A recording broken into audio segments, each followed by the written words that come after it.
Hi, everyone. This is Nicole from the Redox team. I'll be your host for our conversation today between Redox and Force Therapeutics. So we're going to get started with some quick intros. I'll go ahead and start with the Force team. Hey everyone, I'm Zach Hunt, a Senior Implementation and Integration Manager at Force Therapeutics. In this role, I work directly with our existing customers to help them integrate and onboard to the Force platform. For those who might not be familiar, Force Therapeutics is a patient engagement platform that helps patients prepare for and recover from surgery. So we partner with hospitals and surgeons to deliver personalized recovery programs to their patients.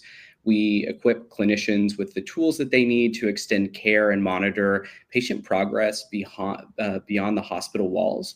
And then we capture outcome and quality data that organizations need to help meet CMS requirements, submit to registries, and strengthen payer relationships. The goal is to really create efficiencies for care teams to give them more time to focus on patient care. And happy to be here today with the folks at Redox as we work together to solve these large challenges in the U.S. healthcare space. Awesome. Thanks for being here, Zach. Alex, if you want to jump in from the Redox side. Yeah, I'm Alex Pites. I'm a Senior Product Manager here at Redox. I work on our platform and the tools on our dashboard, and also how we can enable vendors like Force to get the most out of our platform to make establishing and managing connections as easy and efficient as possible. Hi, I'm Caroline Rossetti. I'm a Technical Account Manager at Redox. In my role, I get to work closely with customers like Force on all things Redox related for their account. So whether that's day-to-day support or big picture strategic planning as our partnership grows.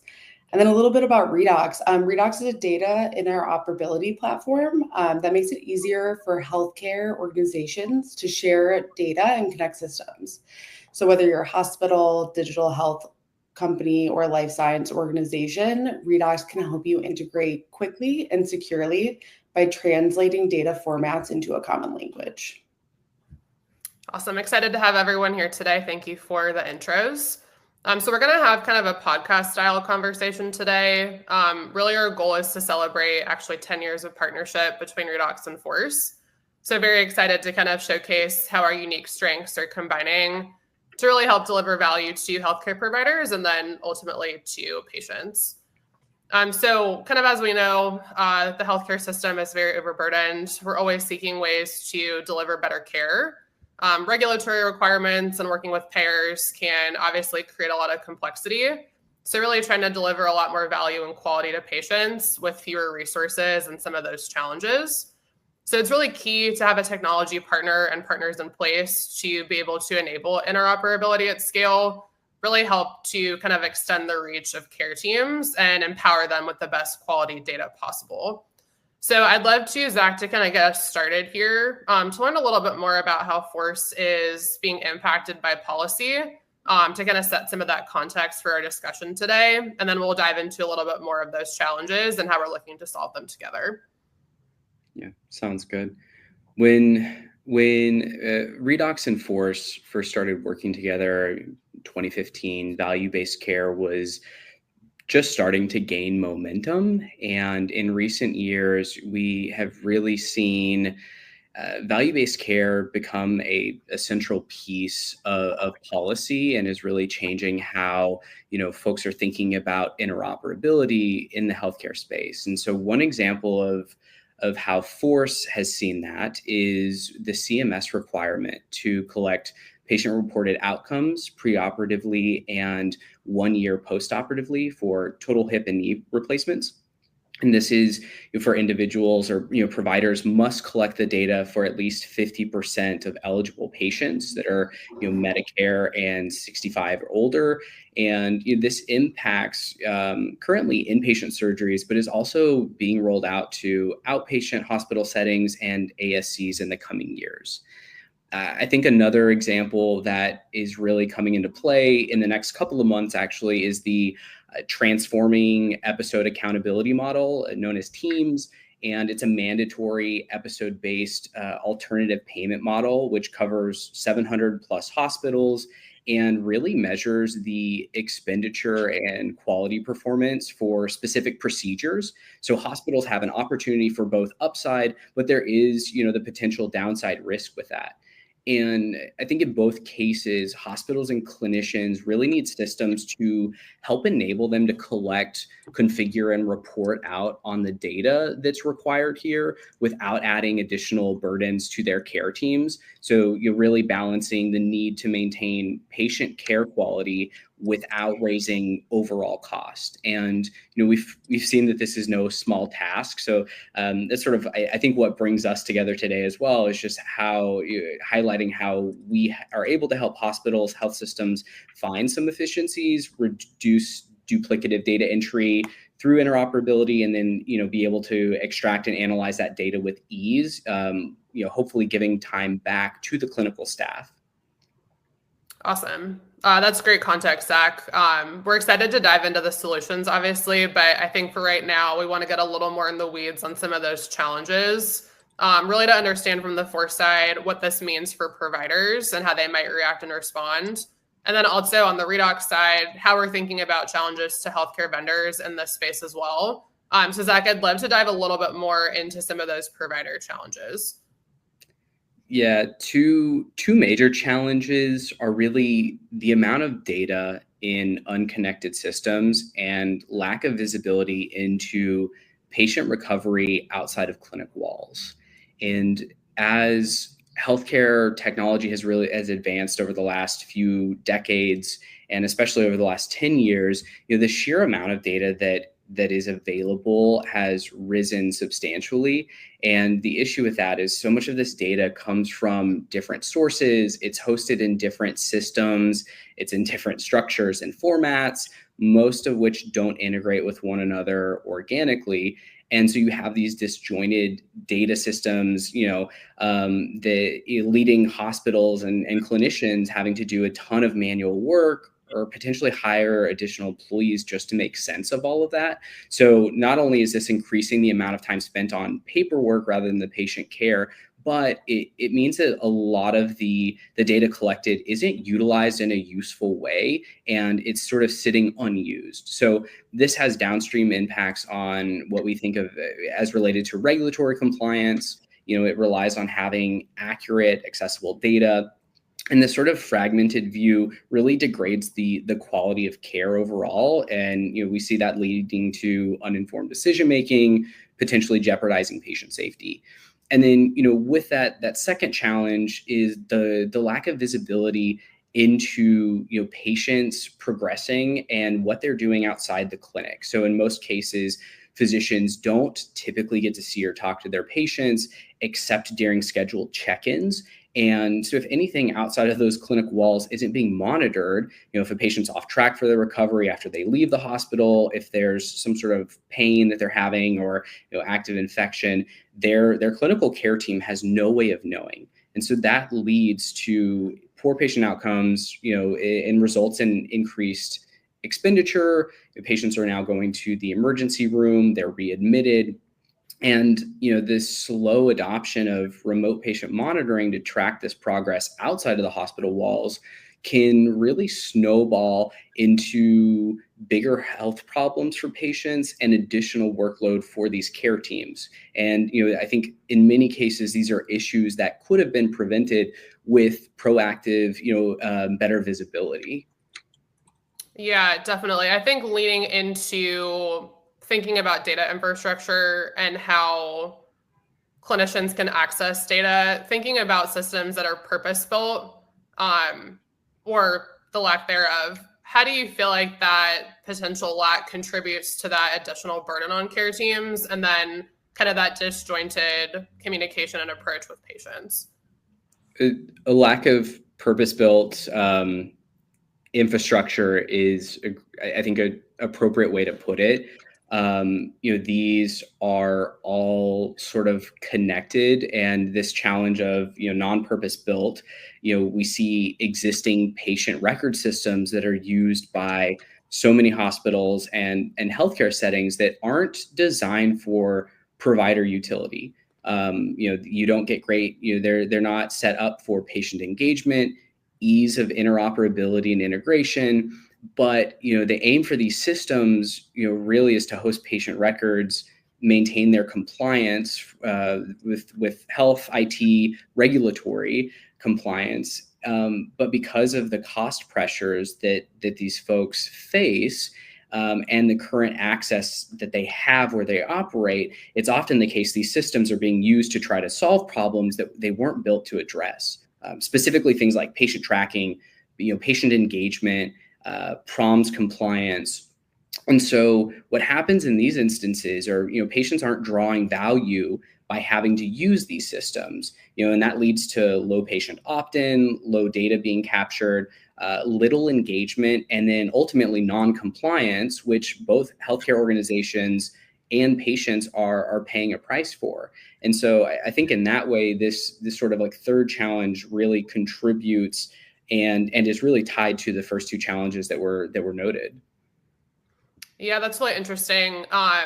Alex, I'm curious from the Redox perspective. Obviously, Redox is a data interoperability company. We process millions of transactions daily. So we're really thinking about these challenges kind of on a macro level across our entire network, which encompasses providers, payers, and vendors. So I'm curious from your perspective, kind of the vendor side of things, what are some of the kind of key challenges that we're seeing in the healthcare market today? Yeah, we definitely see some of the same things as Zach already mentioned. We see a lot of challenges that these vendors face as they try to sell and scale their integrations. FHIR has made things a little bit more standardized, but data normalization continues to be a problem, especially when you want to do things like get notifications or write back into the EHR. There's a joke that if you've connected to one Epic system, you've connected to one Epic system.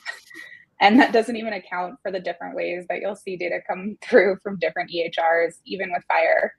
There can also be issues with the availability of data based on the workflow and how different things happen at different hospitals and the timing of those things, as well as different terms or code sets that you might see for the same types of data. On top of all of that, you have to think of the maintenance you need to do on all of the code that you've built to handle all of those different types of integrations. Scaling your infrastructure can get really hard as you add more and more connections.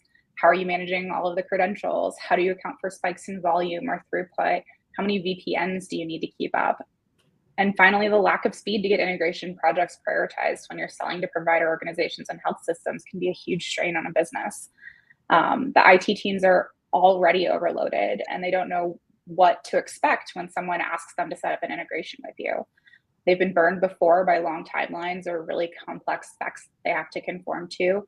And that uncertainty, plus the many internal projects that are coming from their own leadership, may put implementations for new apps or digital health way down their list of priorities, making it really hard to get to your first value with them.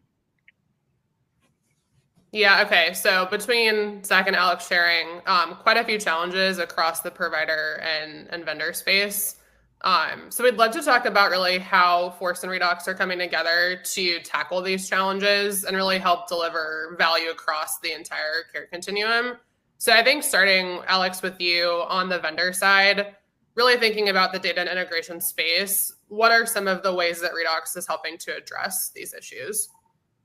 Yeah, Redox offers normalization to a common standard across all of the EHRs that you work with to reduce the need to spend valuable engineering time conforming to all the possible connectivity types and data formats and auth patterns, as well as handling the scale and stability of the infrastructure as well. Auto scaling for searches and volume, managing large numbers of VPNs, and all of those other things that you don't want to have to spend time on. We're also able to reuse elements of connections we've done before across our large existing connection network, and we manage variances in the feeds from different provider organizations, making it a lighter lift for the IT department and an easier path forward for prioritization. We meet them where they're at rather than making them conform to a really detailed spec. Yeah, that's great. Zach, I'm curious, and keeping in mind what Alex just shared, kind of how Redox factors into the equation of how you work with providers, really how does Force tackle some of these challenges and deliver solutions more on the provider healthcare organization side? The first way that Force delivers sort of value to these organizations is, one, through ease of interoperability. So by using Redox's standardized integration models and mapping components that Alex just mentioned, Force is able to easily align with how these healthcare organizations have their data structured internally. It allows patient cases in Force to stay up to date with changes that take place in the EMR, and it enables, specific patient-specific triggers. We can kick off these recovery plans based on date of surgery. We can provide the right information at the right time at the start of their preoperative sort of optimization phase based on case creates. And without these tools, I think both Force and the healthcare organization, would have to spend a significant amount of time and effort matching these sort of disparate structures of different data sets on sort of an ongoing basis to enable and do what is being done through this integration. And so, this connects, I think, to the second value add that healthcare organizations, see with Force, which is the power of automation. So these clinical teams, they're always concerned about additional work burdens that may come from regulatory requirements, changes to clinical care, because it takes time away from their patients. So with the CMS mandate example that I had mentioned earlier, we talked about patient-reported outcomes, which are just standardized patient surveys, but they have to be administered before surgery, at the 1-year mark after, and doing this manually for every patient that an organization has, especially for these larger health systems, is a huge feat. And it, not to mention just the amount of manual work that goes into the patient education, their optimization, both before, during, and after surgery. And so by automating these tasks through Force, including the ability to really compile and submit some of this data directly without manipulation, clinicians are able to, spend the majority of their time on patient care instead of aggregating data and, having to physically reach out to patients. And this is, I think, a huge factor in the way Force delivers value to these providers through the remote monitoring functionality. Clinicians, traditionally don't have means of tracking patient progress outside of the clinical walls, but with Force, care teams have the ability to track patient recovery as part of their prescribed digital care plan. So we enable the tracking of functional outcomes, any pain, medication adherence, and configurable data points these organizations are interested in. And beyond just patient tracking tools, we offer the ability for real-time response, so we can adjust their care plans, ultimately leading to these better patient outcomes. And hopefully happier patients and lower cost within the healthcare space.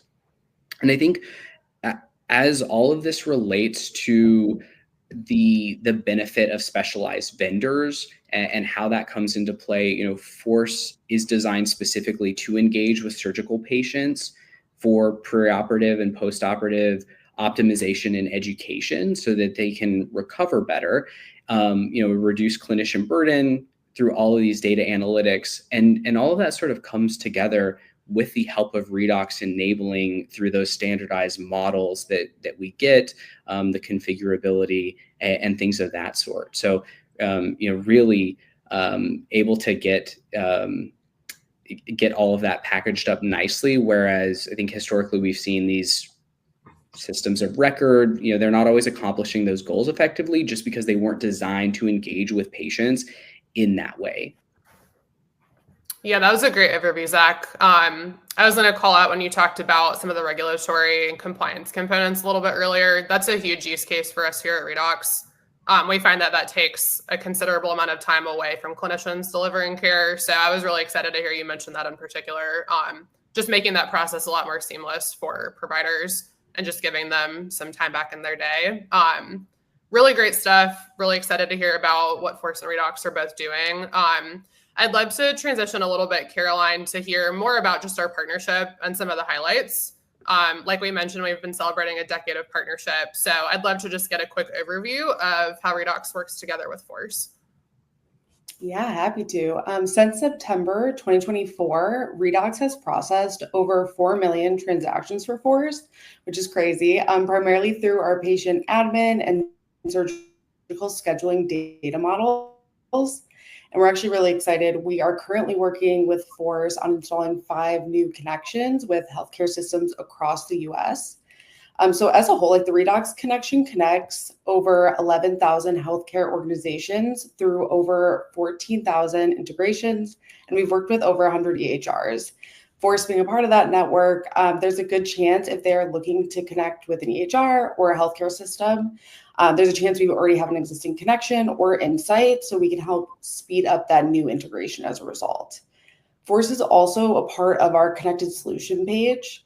So what that is a digital directory of trusted Redox vendor partners. So providers and health plans from across our network can leverage this to find and implement trusted vendors faster. Awesome. So obviously we have a really great, robust partnership. I'm curious, Caroline, from like a relationship standpoint, what you've enjoyed working with Force in terms of implementations, interoperability, but maybe just kind of building that partnership over time. Yeah, I think the main thing is like we love that Force looks at us as a trusted partner. The relationship feels very collaborative. We learn a lot from each other. And the team's always been super engaged and transparent about what's coming down the pipeline or what they're observing in the market. And this really allows us to collaborate effectively on how best to integrate. So whether that's in response to a market shift or setting up a new customer in a unique way, these types of open conversations allow the Redox team to integrate quicker, scale, add value quicker. And then the Force team is able to focus on implementing the best workflow possible for their customers. That's great. Alex, I'm curious from your perspective, from a product standpoint, I know you worked with Force a number of years ago, actually. You've been a Redoxer for quite a while. I'm curious, as you think about building new products and functionality, how does feedback from Force and then other Redox customers get incorporated into how you're thinking about building and scaling our product? Yeah, we're constantly looking at how our customers are using our tools and where they're struggling to identify potential areas of improvement. Our recent self-service tools are a great example of that. We heard from customers that the lack of visibility and control that they had over their feeds made it harder to support their own customers and was not really inspiring trust in the way that they wanted to. So we introduced a suite of tools to help them see more about what's happening with their integrations and implement fixes in real time. We also spend a lot of time ensuring that our user experience is better than what you'd find anywhere else. We test most new features with customers like Force to ensure that they're as usable as possible, and we always get excellent feedback to incorporate before we release. We want our tools to be accessible to a much larger audience than the typical interface engine, which usually requires some level of coding background. And we work closely with our customers to ensure that we understand who will use each feature and that those users are able to use it effectively. Awesome. Yeah, we're always looking for customer feedback and we love to incorporate it. So Zach, any other feedback that you ever have to share, feel free. We'd love to factor that into our roadmap. This has been a great conversation today. We're going to wrap up really to understand what's next. So I'd love for Zach, if you can share both kind of tactically what's on kind of your roadmap in terms of the partnership with Redox, and then maybe strategically some priorities that you're thinking about as we go throughout this year into next year.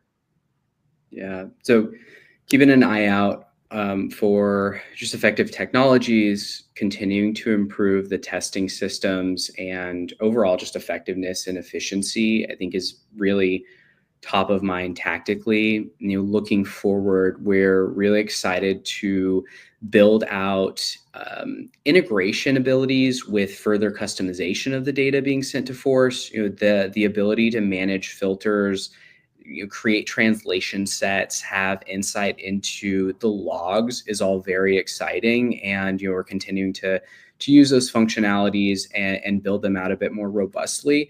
And all of these are going to really help Force continue to manage the interfaces to help meet those like mapping changes that we see might vary by organization.